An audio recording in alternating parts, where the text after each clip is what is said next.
محترم حاضرین جمعہ، آج کے خطبہ جمعہ کا موضوع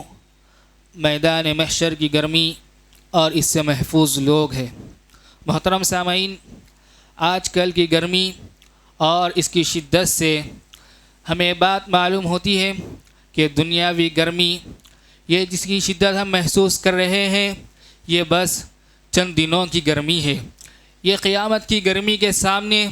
کچھ بھی نہیں ہے۔ قیامت کی گرمی اس سے کئی گنا زیادہ ہے۔ آج ذرا سے پسینے میں ہم بے چین ہو جایا کرتے ہیں۔ آج ہمارے بدن پر کپڑے ہیں، ہمارے سروں پر سائے ہیں، ہمارے پیروں میں چپل اور جوتے ہیں، جبکہ قیامت کا دن ایسا دن ہوگا جس میں انسان ننگا ہوگا، اس کے بدن پر کپڑے نہیں ہوں گے، انسان پسینے میں شرابور ہوگا، پسینے میں ڈوبا ہوا ہوگا، اور قیامت کا دن 50,000 سال کے برابر دن ہوگا، جس دن سورج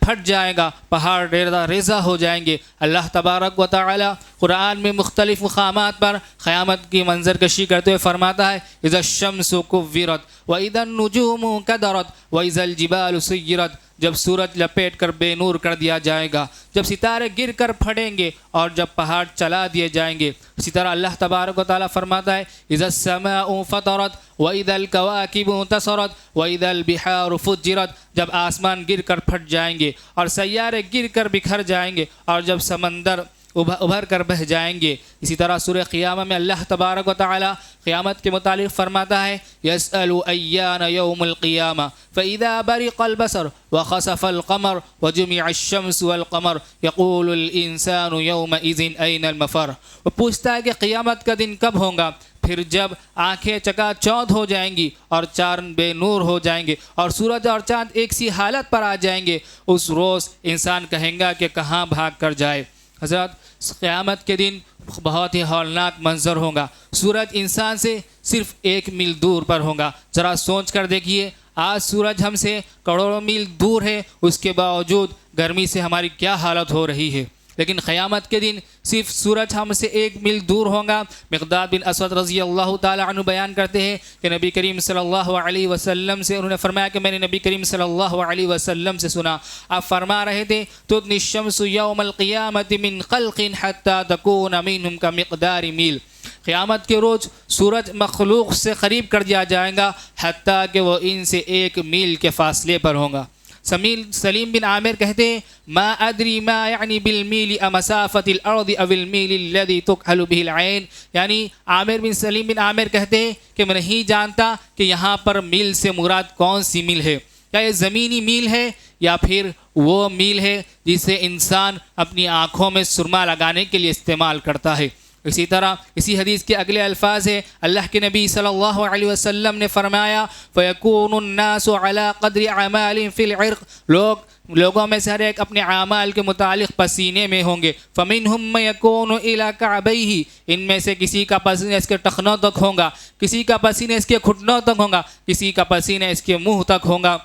اسی طرح ابو ہریرہ رضی اللہ تعالی عنہ بیان کرتے ہیں کہ رسول اللہ صلی اللہ علیہ وسلم نے فرمایا: ان العرق یوم القیامت لیذنو فی الارض 70 باعا وانه لا يبلغ الى فاه الناس او آذانهم، قیامت کے دن پسینہ زمین کے 70 باغ کے ہوں گا اور لوگوں کے منہ اور کان تک پہنچ رہا ہوگا، یعنی لوگ اپنے اعمال کے مطابق، اپنے گناہوں کے مطابق پسینے میں ڈوبے ہوئے ہوں گے۔ کسی کا پسینہ اس کے اعمال کے متعلق، اس کے اعمال اور اس کے گناہوں کے مطابق گھٹنوں تک ہوگا، کسی کا پسینہ، اللہ کے نبی صلی اللہ علیہ وسلم نے فرمایا کہ لگام لگایا جائے گا، یعنی پسینہ اس کے منہ تک پہنچ جائے گا۔ کسی کے متعلق اللہ کے نبی صلی اللہ علیہ وسلم نے فرمایا کہ پسینہ اس کے کانوں تک پہنچ جائے گا۔ اسی طرح ابن عمر رضی اللہ تعالی عنہ بیان کرتے ہیں، رسول اللہ صلی اللہ علیہ وسلم نے فرمایا: یوم یقوم الناس لرب العالمین حتی یغیب احدکم فی رحشی الی اصناف اذنی، کہ جب لوگوں رب العالمین کے لیے کھڑے ہوں گے تو اس دن ان میں سے ایک اپنے پسینے میں اپنے کانوں کے درمیان تک چھپ رہا ہوگا،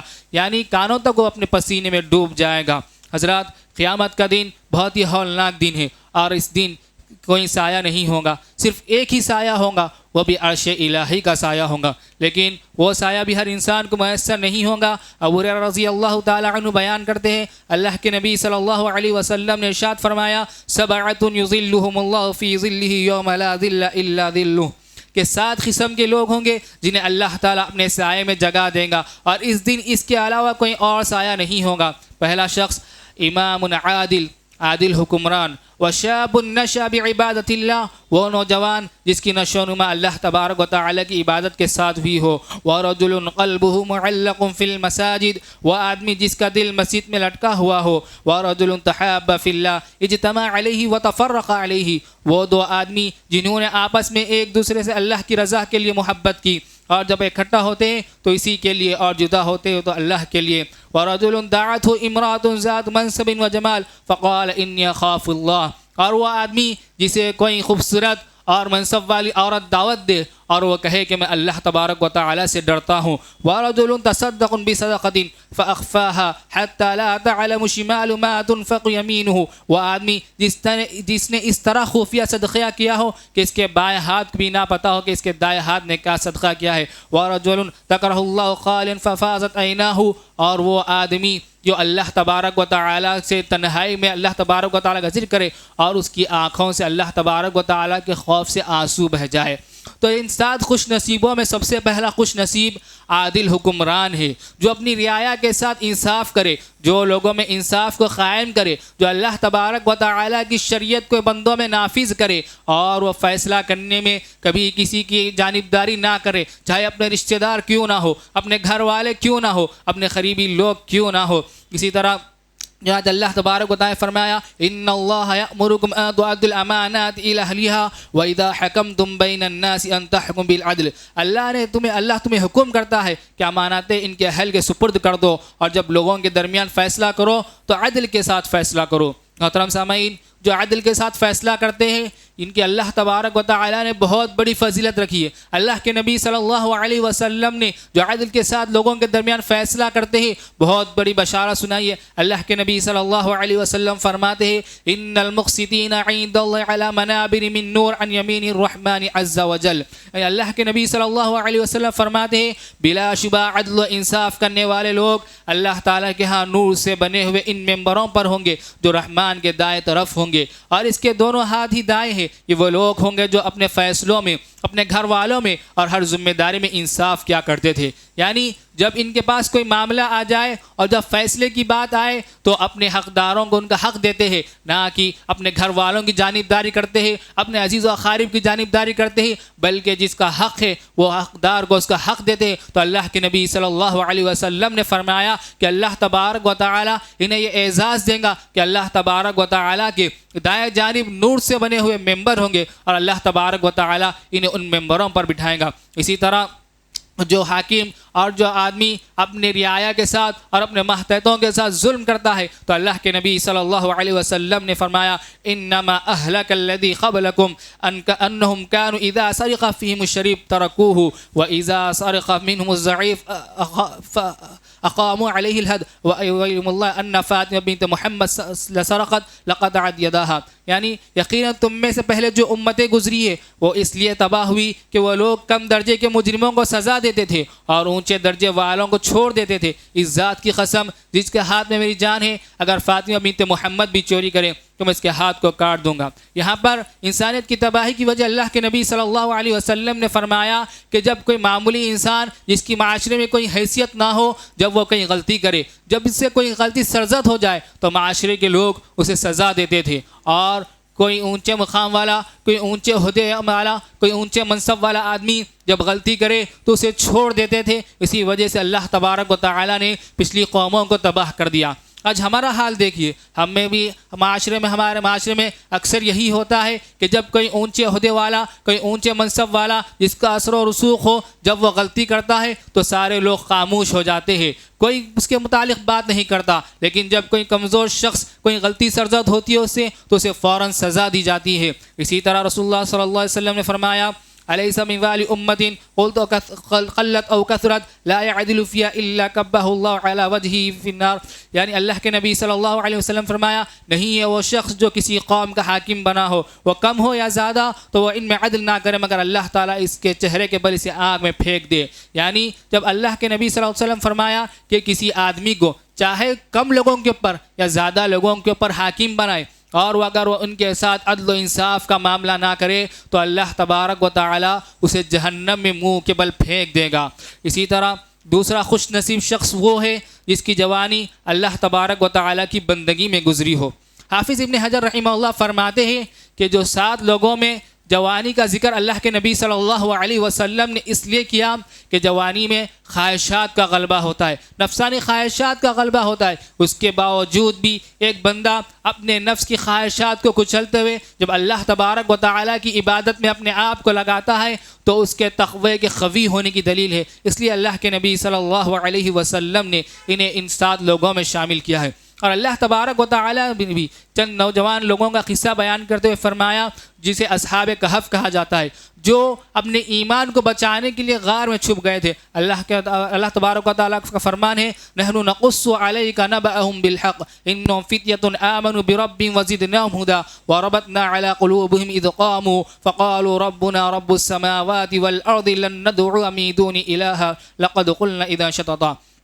اسی طرح ایسے جوان جو رب تعالیٰ کے ایسے نوجوانوں سے اللہ تبارک و تعالیٰ خوش ہوتا ہے جو اللہ تبارک و تعالیٰ کی عبادت میں اپنی ساری جوانی گزار دیتے۔ رسول اللہ صلی اللہ علیہ وسلم نے فرمایا ان اللہ لا يحب من الشباب لیس له الصبا، یعنی اللہ تعالیٰ اس نوجوان سے خوش ہوتا ہے جو اپنی خواہشات نفس کو ترک کر دیتا ہے، یعنی ان کی طرف مائل نہیں ہوتا ہے، انہیں کچل دیتا ہے۔ اور ایک بات یاد رکھیے کہ اللہ کے نبی صلی اللہ علیہ وسلم کی حدیث ہے کہ قیامت کے دن بندے کے پیر اور قدم اس وقت تک اللہ تبارک و تعالیٰ کے سامنے سے ہٹ نہیں سکتے جب تک وہ 5 چیزوں کا جواب نہ دے دے۔ اس میں ایک سوال بندے کی عمر کے متعلق ہوگا اور ایک سوال خصوصاً جوانی کے متعلق ہوگا کہ اس نے اپنی جوانی کو کہاں پر کھپایا ہے۔ اسی طرح تیسرا شخص مسجدوں کو آباد کرنے والا شخص، جس کا دل مسجد سے لٹکا ہوا رہتا ہے، یعنی مسجدوں کو آباد کرنا اور مسجدوں کو آباد کرنے کی کوشش کرنا اور مسجدوں سے محبت کرنا، یہ ایمان کی دلیل ہے۔ اللہ تبارک و تعالیٰ کا فرمان ہے انما یعمر مساجد اللہ من آمن باللہ والیوم الآخر واقام الصلاة وآت الزکاة ولم یخش الا اللہ فعسى اولئک ان یکونوا من المہتدین۔ اللہ کی مساجد کو آباد کرنا تو اس کا کام ہے جو اللہ پر اور آخرت کے دن پر ایمان لایا، نماز پابندی سے پڑھتا رہا اور زکوٰۃ ادا کرتا رہا اور اللہ کے سوا کسی سے نہ ڈرا۔ امید ہے کہ ایسے لوگ ہدایت یافتہ ہے۔ یعنی جو لوگ اللہ کی مساجد کو آباد کرتے ہیں، یعنی 5 وقت نماز ادا کرتے ہیں اور جو نماز کے انتظار میں رہتے ہیں، جو اللہ تبارک و تعالیٰ کے سامنے اپنے آپ کو پیش کرتے ہیں، تو ایسے لوگوں کے لیے اللہ تبارک و تعالیٰ قیامت کے دن سایہ فراہم کریں گا۔ اللہ تبارک و تعالیٰ انہیں اپنے عرش کے سائے میں لے لیں گا۔ اتنا ہی نہیں، اللہ کے نبی صلی اللہ علیہ وسلم کی حدیث ہے، سیدنا ابو امامہ رضی اللہ تعالیٰ عنہ سے روایت ہے، رسول اللہ صلی اللہ علیہ وسلم نے فرمایا من خرج من بیتی مطہرا الی الصلاۃ مکتوبۃ فاجرہ کاجر الحاج والمحرم۔ جو شخص اپنے گھر سے وضو کر کے فرض نماز کے لیے نکلے تو اس کا اجر احرام والے حاجی کی طرح ہوگا، یعنی جس طرح احرام والے حاجی کا ثواب ملے گا، اسی طرح اگر کوئی بندہ نماز ادا کرنے کے لیے اپنے گھر سے وضو کر کر نکلتا ہے تو اللہ تبارک و تعالیٰ اسے بھی وہی ثواب دے گا۔ چوتھی چیز، اللہ تبارک و تعالیٰ کے لیے محبت کرنا اور اللہ تبارک و تعالیٰ کے لیے نفرت کرنا، یہ بہت عظیم چیز ہے۔ اللہ کے لیے محبت کرنا، اللہ کے لیے اپنے دوست کا انتخاب کرنا۔ آپ صلی اللہ علیہ وسلم کا ارشاد ہے ان اللہ یقول یوم القیامت این المتحابون بجلال اليوم واظلم فی ظلی یوم لا ظل الا ظلی۔ بے شک اللہ تعالیٰ قیامت کے دن ارشاد فرمائیں گا آج میرے خاطر محبت کرنے والے کہاں ہیں، میں انہیں اپنے سائے میں جگہ دیتا ہوں جبکہ آج میرے سائے کے علاوہ کوئی سایہ نہیں ہوگا۔ اسی طرح اللہ کے لیے محبت کرنے کا اللہ کے لیے محبت کرنا یہ محبت کا بہت بڑا ذریعہ ہے۔ ابو ہریرہ رضی اللہ عنہ بیان کرتے کہ اللہ کے نبی صلی اللہ علیہ وسلم نے فرمایا کہ ایک شخص اپنی بستی سے نکلتا ہے اور دوسری بستی کی جانب جانے لگتا ہے، فرشتہ اس کے پاس آتا ہے اور کہتا ہے کہ تم کہاں جا رہے ہو؟ وہ کہتا ہے کہ ایک اللہ کا بندہ ہے، میں اسے اللہ کے لیے محبت کرتا ہوں اور اسی سے ملنے جا رہا ہوں۔ فرشتہ اسے سوال کرتا ہے کیا تم پر اس کا کوئی احسان ہے جس کے لیے تم اسے ملنے جا رہے ہو؟ تو وہ آدمی کہتا ہے نہیں، بس میں اسے اللہ کے لیے محبت کرتا ہوں اسی لیے میں اس سے ملاقات کے لیے جا رہا ہوں۔ تو فرشتہ کہتا ہے کہ اللہ کے پاس سے میں تمہارے لیے پیغام لایا ہوں کہ جس طرح تم اس شخص سے محض اللہ تعالیٰ کے لیے محبت کرتے ہو اسی طرح اللہ تعالیٰ بھی تم سے محبت کرتا ہے۔ اسی طرح انس بن مالک رضی اللہ عنہ سے روایت ہے، اللہ کے نبی صلی اللہ علیہ وسلم نے فرمایا ثلاث من کن فی وجد حلاوت الایمان، 3 خصلت ایسی ہے جو کسی شخص میں موجود ہو تو اس کے ذریعے سے اس کی ایمان کی لذت اور مٹھاس چکھ لی۔ اس میں سے ایک ہے ان یکون اللہ ورسولہ احب الیہ مما سواہما، پہلی یہ کہ اس سے اللہ اور اس کے رسول کے ساتھ بہت زیادہ محبت ہو، یعنی جب تک ہم دنیا میں ساری چیزوں سے بڑھ کر اللہ اور اس کے رسول سے محبت نہیں کریں گے ہمارا ایمان کامل نہیں ہوگا۔ اسی طرح دوسری چیز وَيُحِبَّ الْمَرْءُ لَا يُحِبُّ إِلَّا اللَّهُ، دوسری یہ کہ اسے کسی شخص سے محبت ہو تو محض اللہ کے خاطر محبت ہو۔ آپ ذرا معاشرے کا حال دیکھیے، اپنے آپ کا محاسبہ کیجیے کہ آج ہماری دوستی کس لیے ہے؟ کیا ہم اللہ تبارک و تعالیٰ کے خاطر اپنی دوستیاں کرتے ہیں؟ کیا ہماری دوستیاں اللہ تبارک و تعالیٰ کی قربت کا ذریعہ ہے یا اللہ تبارک و تعالیٰ کی معصیت کا ذریعہ ہے؟ اپنا محاسبہ کیجیے اور اپنی دوستیوں کو درست کیجیے، اچھے لوگوں کے ساتھ اپنی دوستیاں بنائیے، ایسے لوگوں کے ساتھ دوستی کیجیے، ایسے لوگوں کی صحبت اپنائیے جن کے ذریعے سے آپ اللہ تبارک و تعالیٰ کے قریب ہو سکتے ہیں، اور اسی دوستی کے ذریعے سے آپ قیامت کے دن اللہ تبارک و تعالیٰ کے عرش کا سایہ بھی حاصل کر سکتے ہیں۔ اسی طرح عمر رضی اللہ تعالیٰ عنہ بیان کرتے ہیں کہ اللہ کی قسم میرا دل خدا کے لیے اس قدر نرم ہو گیا کہ مکھن بھی اتنا نرم نہیں ہوگا، اور خدا کے لیے میرا دل اس قدر سخت ہو گیا کہ پتھر بھی اس کے مقابلے میں سخت نہ ہوگا۔ یعنی عمر رضی اللہ تعالیٰ عنہ بیان کرتے ہیں کہ جب اللہ تبارک و تعالیٰ کی شریعت کی بات آ جائے تو میرا دل اس قدر نرم ہو گیا کہ اللہ تبارک و تعالیٰ کی شریعت کے خاطر میرا دل بہت زیادہ نرم ہو گیا، اور جب اس کی مخالفت ہو تو میرا دل پتھر سے زیادہ سخت ہو جاتا ہے۔ ہمیں بھی اسی طرح ہونا چاہیے کہ جہاں پر اللہ تبارک و تعالیٰ کی شریعت کی مخالفت ہو ہم کھل کر اس کا انکار کریں، نہی عن المنکر کا فریضہ انجام دے، چاہے وہ اپنے کتنے ہی قریبی کیوں نہ ہو، انہیں گناہوں سے روکنے کی کوشش کرے۔ اسی طرح 5ویں قسم کے لوگ وہ ہیں جنہیں اللہ کے رسول صلی اللہ علیہ وسلم نے الفاظ میں ذکر کیا وَرَجُلٌ دَعَتْهُ امْرَأَةٌ ذَاتُ مَنْصَبٍ وَجَمَالٍ فَقَالَ إِنِّي أَخَافُ اللَّهَ، وہ آدمی جس کو ایک عہدیدار یعنی منصب والی عورت اور خوبصورت عورت دعوت دے تو وہ کہے کہ میں اللہ تبارک و تعالیٰ سے ڈرتا ہوں۔ اس کی سب سے بہترین مثال یوسف علیہ السلام کی مثال ہے۔ جب عزیز مصر کی بیوی یوسف علیہ السلام کو برائی کی طرف دعوت دی تو یوسف علیہ السلام نے کہا کہ معاذ اللہ، اور یوسف علیہ السلام اس برائی سے بچنے کے لیے اپنے آپ کو قید و بند کی صحبتوں میں ڈالنا گوارا کر لیا، لیکن یوسف علیہ السلام نے اس گندگی سے اپنے آپ کو آلودہ نہیں کیا۔ اسی طرح 6واں شخص وہ ہے جس مخفی طور پر صدقہ کرنے والا شخص، یعنی جو اللہ تبارک و تعالیٰ کی راہ میں اس قدر چھپا کر دے کہ اللہ کے نبی صلی اللہ علیہ وسلم فرماتے ہیں کہ اس کے بائیں ہاتھ کو پتہ نہ چلے کہ اس کا دایاں ہاتھ نے کیا صدقہ کیا ہے، اور یہ بہت اہم نیکی ہے۔ آج کل ریاکاری ہمارے اندر بہت زیادہ آتی ہے اور شیطان اس کے ذریعے سے ہمیں ریاکاری میں مبتلا کر سکتا ہے۔ صدقہ و خیرات جب ہم کریں تو چھپا کر کریں، اس کا ڈھنڈورا نہ پیٹے۔ اللہ کے نبی صلی اللہ علیہ وسلم فرمایا والذین یؤتون ما آتوا وقلوبهم وجلة انهم الى ربهم راجعون، کہ اللہ تبارک وہ ایسے لوگ ہیں کہ اللہ تبارک و تعالیٰ نے جو انہیں عطا کیا وہ ان میں سے لوگوں کو صدقہ خیرات کرتے ہیں اور ان کے دل کانپتے ہیں کہ انہیں اللہ تبارک و تعالیٰ کی طرف لوٹ کر جانا ہے۔ عائشہ رضی اللہ تعالی عنہا نے کہا کہ اللہ کے نبی صلی اللہ علیہ وسلم کیا لوگ چور ہیں کہ لوگ صدقہ خیرات بھی کر رہے ہیں اور پھر اللہ سے ڈر رہے ہیں؟ تو اللہ کے نبی صلی اللہ علیہ وسلم نے فرمایا نہیں، بلکہ وہ لوگ ہیں جو نماز ادا کرتے ہیں، روزہ رکھتے ہیں، صدقہ و خیرات بھی کرتے ہیں اور ڈرتے ہیں کہ اللہ تبارک و تعالی ان کے اعمال کو ضائع نہ کر دے، کیونکہ اللہ تبارک و تعالی ریاکاری کے اعمال کو ہرگز قبول نہیں کرے گا۔ اللہ تبارک و تعالی قرآن میں واضح طور پر فرما دیا واللہ یحب المتقین انما یتقبل اللہ من المتقین، کہ یقیناً اللہ تبارک و تعالی صرف متقیوں کے اعمال کو ہی قبول کرتا ہے۔ اسی طرح 7ویں قسم کے لوگ وہ ہیں جو تنہائی میں اللہ تبارک و تعالیٰ کے سامنے گریہ وزاری کرتے ہیں، یعنی تنہائی میں اللہ تبارک و تعالیٰ کے سامنے اپنے گناہوں کا اعتراف کرتے ہیں اور اللہ تبارک و تعالیٰ سے اپنے گناہوں کی معافی مانگتے ہیں۔ اللہ کے نبی صلی اللہ علیہ وسلم نے فرمایا 2 قسم کے لوگ، 2 قسم کی آنکھ ہے جنہیں جہنم کی آگ نہیں چھوئیں گی۔ ایک وہ آنکھ ہے جو اللہ تبارک و تعالیٰ کی بارگاہ میں، اللہ تبارک و تعالیٰ کی بارگاہ میں اپنے آنکھوں سے آنسو بہائے، اللہ تبارک و تعالیٰ کے خوف سے اللہ تبارک و تعالیٰ کے سامنے اپنے گناہوں کی معافی مانگے، اور دوسری وہ آنکھ ہے جو اللہ تبارک و تعالیٰ کی راہ میں رات میں پہرا دیتی ہو۔ اللہ کے نبی صلی اللہ علیہ وسلم نے فرمایا ایسی آنکھ کو جہنم کی آگ نہیں چھوئیں گی۔ تو محترم حاضرین، ہمیں بھی چاہیے کہ ہم جب دنیا میں گرمی سے بچنے کے سارے انتظامات کرتے ہیں، ساری پلاننگ کرتے ہیں، تو ہمیں سوچنا چاہیے کہ ہم نے آخرت کی گرمی جو دنیا کی گرمی سے کئی گنا زیادہ سخت ہوں گی، جب سورج ہمارے سر سے صرف 1 میل کے دور پر ہوگا اور جب ہمارے بدن پر کوئی کپڑے نہیں ہوں گے، تو اس دن ہم نے سایہ حاصل کرنے کے لیے کیا تیاری کی ہے، ہمیں اپنا محاسبہ کرنا چاہیے۔ آخر میں اللہ تبارک و تعالی سے دعا ہے کہ اللہ تبارک و تعالی ہمیں آخرت کی تیاری کرنے کی توفیق عطا فرمائے، آمین۔ والسلام علیکم ورحمۃ اللہ وبرکاتہ۔ ان الحمد للہ نحمده ونستعینه ونستغفره ونؤمن به ونتوکل علیہ ونعوذ باللہ من شرور انفسنا ومن سیئات اعمالنا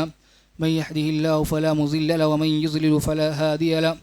واشهد ان لا اله الا الله وحده لا شريك له واشهد ان محمدا عبده ورسوله فقد قال الله تبارك وتعالى في القرآن المجيد والفرقان الحميد قد افلح المؤمنون الذين هم في صلاتهم خاشعون۔ محترم حاضرین، یہ گرمی کا موسم ہے اور شیطان ہمیں نمازوں سے روکنے کی بہت زیادہ کوشش کرتا ہے، جبکہ اللہ تبارک و تعالی مومنین کی صفات بیان کرتے ہوئے فرمایا